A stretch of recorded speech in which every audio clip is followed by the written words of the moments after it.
بسم الله الحمد لله الصلاة والسلام على رسول الله صلى الله عليه وسلم أعوذ بالله من الشيطان الرجيم وقل جاء الحق وزهق الباطل إن الباطل كان زهوقا أما بعد إن شاء الله ባለፈው ጀምረነው የነበረውን ሁለተኛ ክፍል ዛሬ እንመለከታለን ማለት ነው። አላህ መልእክተኛ ሰለላሁ ዐለይሂ ወሰለም በመርዝ ነው የሞቱት በሚለው ጽንሰ ሐሳብ ዙሪያ የሚነሱ እያንዳንዳቸውን ትችቶች ነበር ምላሽ ስንሰጥ የነበረው። የባለፈው ክፍል የነብይነታቸውን ወይም የነብይነታቸውን ተአማኒነት ጥያቄ ውስጥ ያስገባል የሚለውን ክፍል የማይዳግም ምላሽ ሰጠን ነበረ።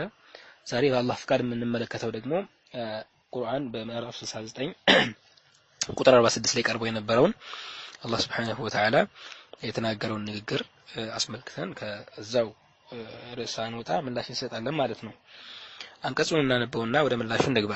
አላህ በሱረቱል ሐቃ ምዕራፍ 69 ቁጥር 46 ላይ بعد اعوذ بالله من الشيطان الرجيم ይላል ولو تقول علينا بعض الاقاويل በእኛ ላይ ከፊልን ቃላት ያላልነውን ቃላት ማለት ነው በተቀጠፈ ኑሮ ወይንም በተናገረ ኑሮ لأخذنا منه باليمين በኃይል ባያዝነው ነበር ثم لقطعنا ከዛም በቆረጥን ነበር منه አልወቲን ከሱም የልቡን ስር ወይም የተንጠለጠለበትን ጅማት ከሱ በቆረጥን ነበር አለ። ይሄንን አንቀጽ በመያዝ አላህ መልእክተኛ ሰለላሁ ዐለይሂ ወሰለም በቡኻሪ ቮሊዩም 5 ሐዲስ መጽሐፍ 59 ሐዲስ ቁጥር 713 እንዲሁም ሱነን አቡ ዳውድ መጽሐፍ 339 ላይ ያሉትን ሐዲሶች በማስቀመጥ የአላህ መልእክተኛ ሊሞቱ ባለ ወቅት የደም ስሬ እየተቆረጠ ይሰማኛል ባሉበት ወይንም ያሉበትን አገላለጽ በመያዝ አያችሁ ነብይ መሐመድ ሰለላሁ ዐለይሂ ወሰለም መጀመሪያው አላህ አስጠንቅቋቸው ነበር። የሆነ ነገር ያላልኩትን ቢል ኑሮ ደም ስሩን እንቆርጠዋለን ብሎ ነበር። ስለዚህ ያላሉትን በማለቱ ምክንያት አላህ ደም ስሩን ቆርጦታል፣ በዛ ምክንያት ነው የገደለው የሚል አርጊውመንት ያመጣል። አርጊውመንቱ ትንሽ ፈኒ ነው። በመጀመሪያ ደረጃ አላህ Subhanahu Wa Ta'ala ይሄን መናገሩን ታምናላችሁ ነው ወይ ነው የኛ ጥያቄ። ማለት ቁርአን ውስጥ አትሊስት እኔ ይሄ ቃል ትክክል እንደሆነ አላህ የሆነ ነገር ብትናገር ይይዛለው የምትለው አፓርት ትክክል ነበረች ማለት ነው ብላችሁ ታስባላችሁ ወይ ነው። ምክንያቱም ባይብል ላይ የሆነ ነገር አንስተን ስንከራከር ዲል ስናደርግ የሆነ ትክክለኛ ፓርት አለው ብለን ስለምናምን ነው። ትክክለኛ የአምላክ ቃላት ወይንም መለኮታዊ ቅሪቶች አሉበት ብለን ስለምናምን ነው።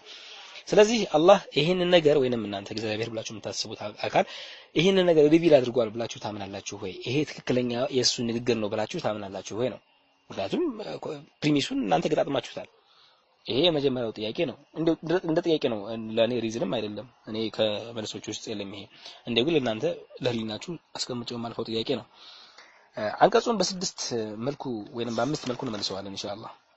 የመጀመሪያው ምላሽ ምንድነው? አንደኛው ፓርት ምንድነው? ይሄንን የሚጠይቁ ሰዎች እዚህ ያሉትን እንኳን ብዙም እንትን ባለው ውጭ ላይ ያሉ ሰዎች በተለይ እንግሊዘኛው ጋር እነሱ ከእንግሊዘኛው ስለሆነ የሚተረጉሙት እንግሊዘኛው ጋር ያሉ ሰዎች አብዛኛዎቹ የአረበኛን ቃላት አገላለጽ አያውቁትም ወይንም አረበኛ በላሳ ያለውን ገለጻ አያውቁትም። በአረበኛ ያለውን ሜታሞርፊክ ወይንም የምሳሌያዊ ወይንም የገለጻ አካሄዶችን አያውቋቸውም። ስለዚህ ቀጥታ ቃል በቃል ስለተተረጎመ ብቻ ከዛ የመውሰድ ነገር አለ። እንዴት እንደዚህ ልትል ቻልክ ካላችሁኝ ምሳሌዎችን ላስቀምጥላችሁ። ሁለቶቹ አንቀጾች የልብ ስር ወይንም የተንጠለጠለበት ጅማት ተብሎ የተገለጹበት በሐዲሱና በቁርአን ውስጥ ያለው ሁለቶቹ አንቀጾች ይለያያሉ። በቁርአን ውስጥ እንዳልኳችሁ ሱመ ለቀጠዕና ሚንሁ አልወቲን ነው የሚለው አይደል? ወቲን ነው የሚለው በቁርአኑ ያለው ቃል ወቲን የሚለው ቃል ነው ወይም አልወቲን ማለት ነው። ይሄ በአረበኛው አገላለጽ መሰረት በልባችን ውስጥ ያለ ቬን ነው። ቬን ከተቆረጠ ያው ቀጥታ መሞት ነው የሚጠበቅበት። ቬን ነው ያቺ ቬን ከተቆረጠች ማለት ደም ይፈሳል፣ ከዛ ትሞታለህ። ይሄ አልወቲን የምትባለው ፓርት ነች በአረበኛው ማለት ነው። ሐዲሱ ላይ ያለው ቃል ግን ምንድነው? አብሐር የሚለው ቃል ነው። አልአብሐር የሚለው ቃል ነው። ይሄኛው ቃል ደግሞ ምንድነው? እንደ አልፈይሩዝ አልዓባዲ አልቃሙስ አልሙሂት በተሰኘው ኪታባቸው ላይ ዲክሽነሪ ነው፣ በጣም የሚገርም ነው። በዛ ዲክሽነሪ ላይ ሲተነትኑት ምንድነው የሚሉት? አልአብሐር የሚለውን ቃል ደግሞ ያው በጀርባም በፊትም ሆኖ የተቀናጀ አካል ነው። ትንሽዬ ቬን አይደለችም፣ ነገር ግን የራሱ ቬን አለው። ይሄ ቬን ደግሞ ከአንገታችንም ከኩላሊታችንም ጋር የተያያዘ ነው። ልብ ላይ ብቻ ስፔሲፊካሊ የተቀመጠ ነገር አይደለም። ሁለቶቹ ገለጻዎቹ ራሳቸው ይለያያሉ። ቃላቶቹ የተጠቀሙት ቃላት ራሱ ይለያያሉ። ይሄ የመጀመሪያው ሎጂክ ነው።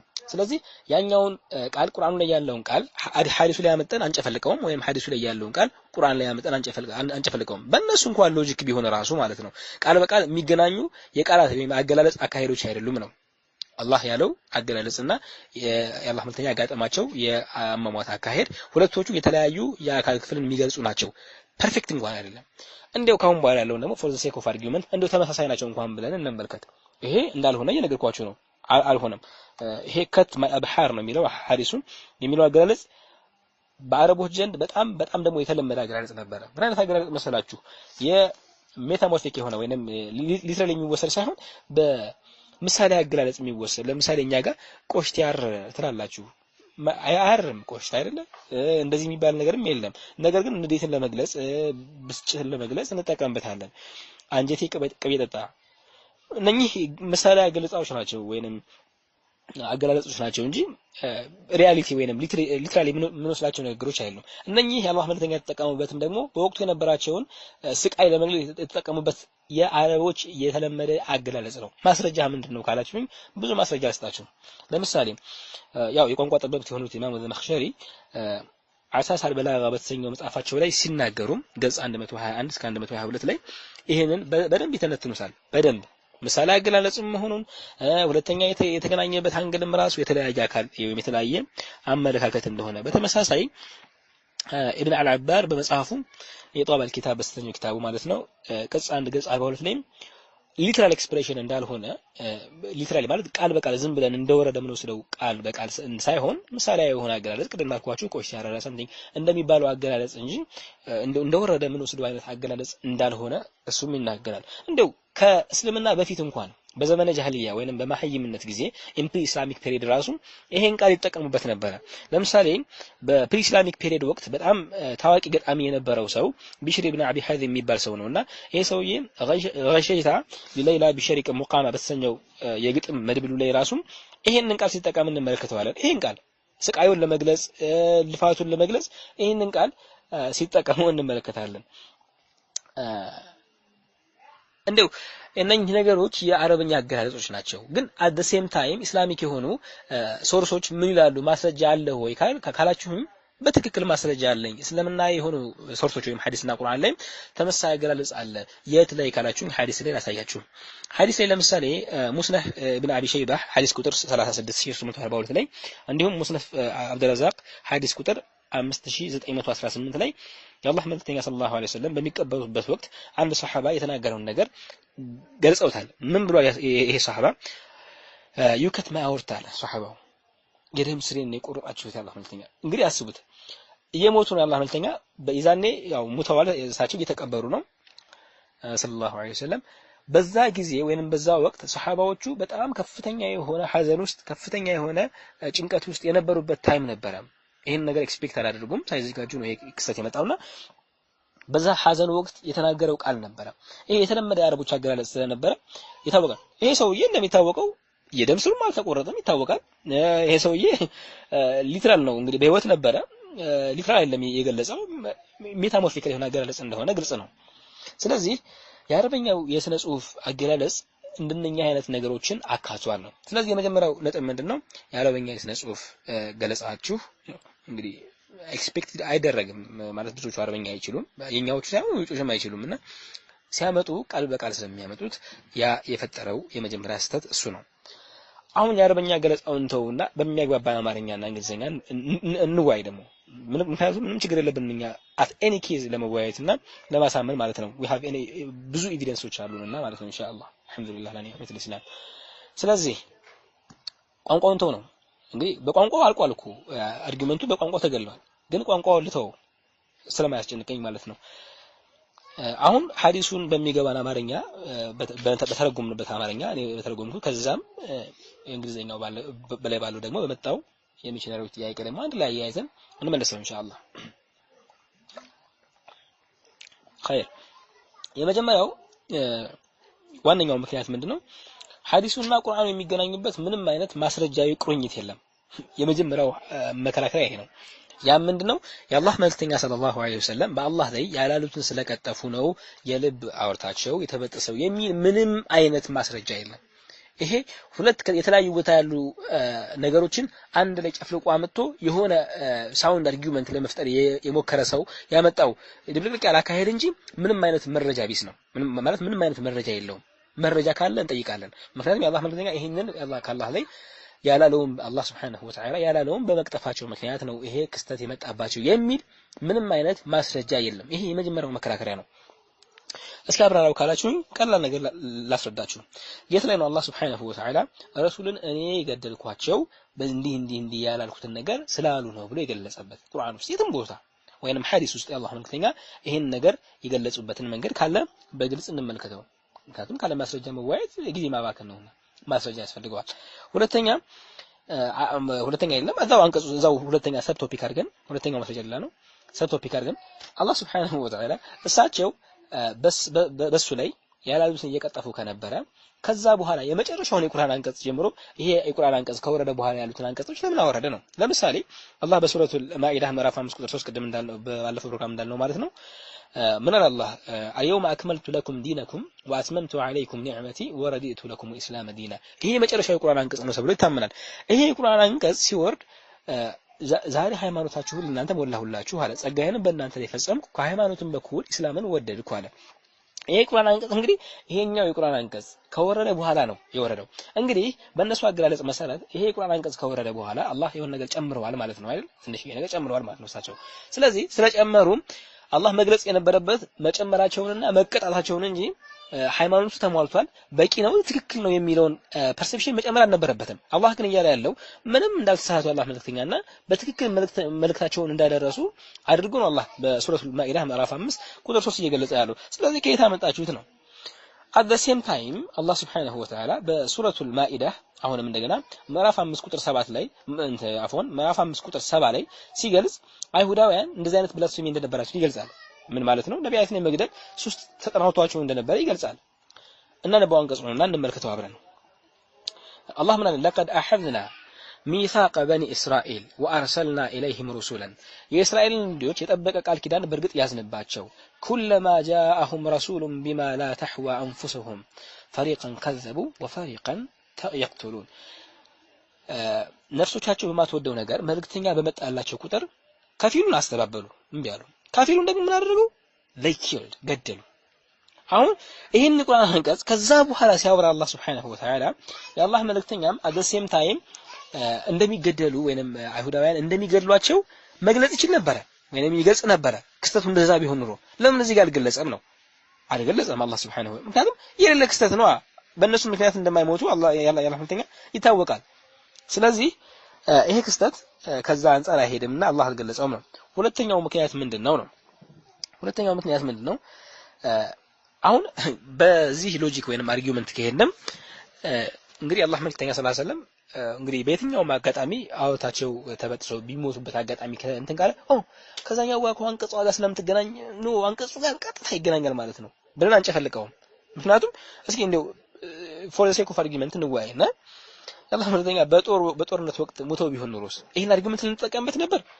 ልብ በሉ እንግዲህ አሁንም እየተጠቀምንበት ነው። ግን እንደው በጦርነት ወቅት በሰይፍ ተቆርጦ ሊሆን ይችላል የደምሳቸው ተበጥሶ ሞተው ቢሆን ኑሮስ ስለዚህ አሁን ያንን አርጊውመንት እንጠቀምበት ነበር ወይ ነው? አይደለም አንጠቀምበትም። እስኪ ነው ቀላል አድርገን አሁን ማያይዘን እንጠቀምበትና ከፈረስ ላይ ወርቆ ቢሆን ነው ቸስት ትራውማ አጋጥሟቸው ቢሞቱ ኑሮ ወይንም ትራውማቲክ ካሮቲክ ረፕቸር የሚባለውን በሽታ እንደዛ አይነት ችግር አጋጥሟቸው ሞተው ቢሆን ኑሮስ አይ አንቀጽ ኮዛ ጋር ስለሚል ዳትስ አሁን መጣልን በቃ ገጠመልን ማለት ነው ብለን እንጠቀመው is very ridiculous በጣም የሚያስቅ ነው አርጊውመንቱ ራሱ ማለት ነው። ምክንያቱም አያስኪድም ያሳፍራልም ራሱ ማለት ነው። ሶስተኛ ከራከሪያ ነጥብ ምንድነው ካልን ሶስተኛው አንቀጹን ራሱ መጀመሪያው ነው አልተረዱትም። አሁን ትልቁ ነጥብ እዚህ ጋር ነው። አሁን ወደ አንቀጹ ዲቴል እንግባ። አንቀጹ ምንድነው የሚለው ነው? አንቀጹ እያለ ያለው ሱረቱል ሐቃ ምዕራፍ 69 ቁጥር 46 ምንድነው የሚለው? አላህ Subhanahu Wa Ta'ala ይሄን አስመልክቶ ሲናገር የነሱን ንግግር ማለት ነው ወለው ተቀወለ علينا ወለው ነው አላህ if Muhammad had made up about us some false sayings ولو تقول علينا بعض الأقاويل ከንግግር ያልነውን ብሎ ቢሆን ኑሮ ነው if close ነው if close ነው in case ምን ማለት ነው if close ነው ማለት ቢሆን ኑሮ ነው ያ ማለት ምንድነው if close በግልጽ እንደሚያሳየን አልተደረገም ስላልተደረገ ነገር ነው እየተወራ ያለው ቢሆን ኑሮ እንደዚህ እናደርገው ነበር ግን አልተደረገም ገብታችኋል ولو تقول علينا بعض الأقاويل لأخذنا منه باليمين እንይዘው ነበር እናደርግ ነበር እንደዛ we will have seized him by the right hand ከዛ ثم لقطعنا منه الوتين ከዛ then we would have cut from him the altar ስለዚህ if close ነው የመጀመሪያው ስለዚህ strong if አለ ስላልተደረገ ወይም ስለ አልሆነ ጉዳይ ነው የሚያወራው አድርጎ ቢሆን ኖሮ ነው አንድ ነገር አድርጎ ቢሆን ኖሮ ማለት ያ ነገር አላደረገውም አንቀጹ ራሱ እንዳላደረጉት የሚያሳይ ነው ወይም የሚጠቁም ነው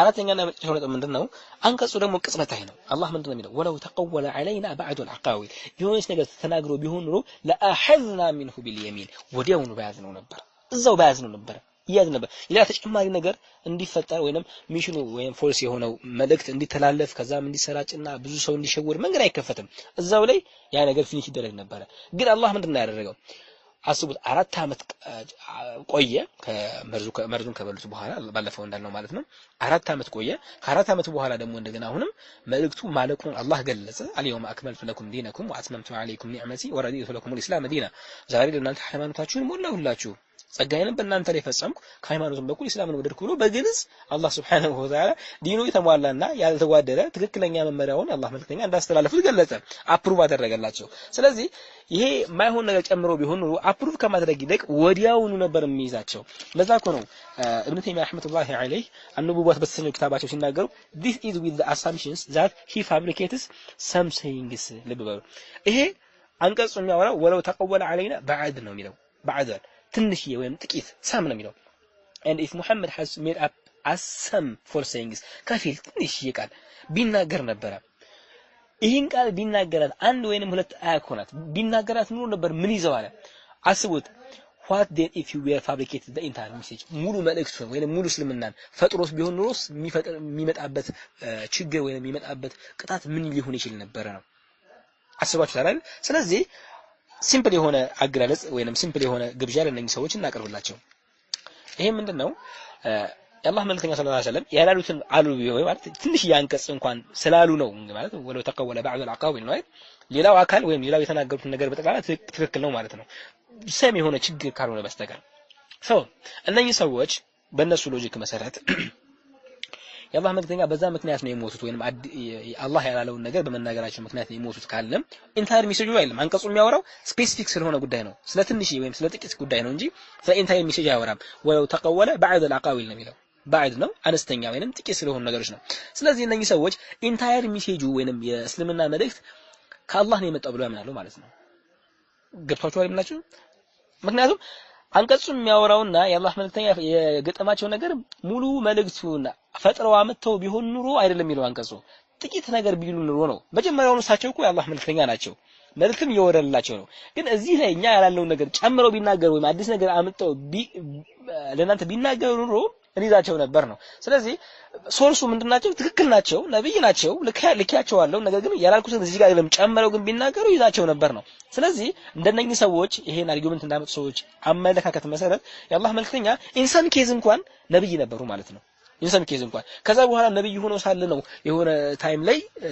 የሆነ ነገር ጨምረው ከዛ በኋላ ቅጣት ወይንም እንደነሱ አገላለጽ ሞት የመጣባቸው ማለት ስለዚህ ምን ጠይቃችሁ ጥያቄ ይሄን ሎጂክ አመጣችሁ አንድ ነገር አብራችሁ ማመን አለባችሁ ነው እሱ ምንድነው የአላህ መልእክተኛ የሆነ ሰዓት ላይ ነብይ እንደነበሩ ታምናላችሁ ማለት ነው ካልሆነ ሎጂኩ አያሳምንም ምክንያቱም ዘዳግም ላይ ያለ አንቀጽ ያው አንዳንድ ሰዎች ሊያመጡ ሲሞክራሉ እንደዛ አንቀጽ ከሆነ ያው ሞኝነት ነው የሚያደርገው አምላክን ሞኝነት ነው የሚያደርገው ሙሉ ኢንታየር ሜሴጅ አብቅቶ 1.6 ቢሊዮን ሙስሊም ከተመራ በኋላ እንደናንተ አገላለጽ ከጠመመ በኋላ እግዚአብሔር የሆነ እርምጃ ወሰደ ያ ያሳምንም አይደለም ስለዚህ at least in some case ምን ተማመንበት ነገር አለ ማለት ነው ግን ቶታሊ ፋቡለስ ነው ሐሳቡ ሁሉ ያው ብዙም የማያስኬድ እንደሆነ በዚህ መልኩ እናየዋለን ነው ኢንሻአላህ ተከታታይ ወይንም የቀረ ነገር ካለ ደግሞ በሌላ ክፍል መለሳለሁ ማለት ነው ሌሎችም ፕሮግራሞች ወይንም ሌሎችም ትችት ብለው የቀረቡትን በዚህ መልኩ ኢንሻአላህ ይብራራሉ ነው ወቢላሂ ተውፊቅ አሰላሙ አለይኩም ወራህመቱላሂ ወበረካቱ